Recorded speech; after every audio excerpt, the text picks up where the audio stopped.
ఈయననైతే రిమాండ్కి పంపిరు చర్లపల్లి జైలుకి. ఈయన ఇక 14 రోజుల రిమాండ్ ఉండవలసిందే అని జడ్జి ఇస్తాడు. ఈ కండిషనల్ గా అవి ఇవి కండిషనల్ బెయిల్ పెట్టుకొని ఇప్పుడు నాకు తెలిసి రేపే ఎల్లుండో రిలీజ్ కాదు చేను అవుతాడా రేపు బెయిల్ వచ్చేస్తుంది. ఇక లంచ్ మోషన్లు వస్తాయి.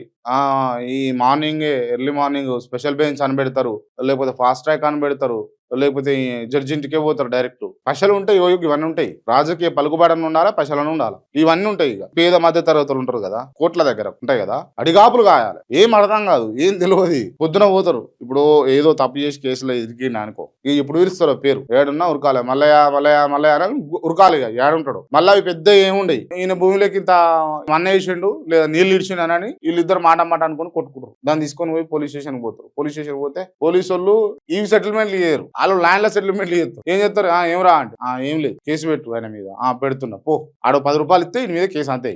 కేసు నడుస్తుంది. ఇది తిరిగి తిరిగి చెప్పులు అరిగిపోయి ఆ కోట్ల కాడ నిలబడి ఆగమైపోయి వాళ్ళ బతుకులు అట్టనే ఆడనే ఉంటాయి. వీళ్ళకి అట్లా కాదండి, మంచిగా బాజాప్తా పోతారు, బాజాప్తా వస్తారు. చూడండి మీరు 2-3 రోజులలో బయటికి రాకపోతే చూడు.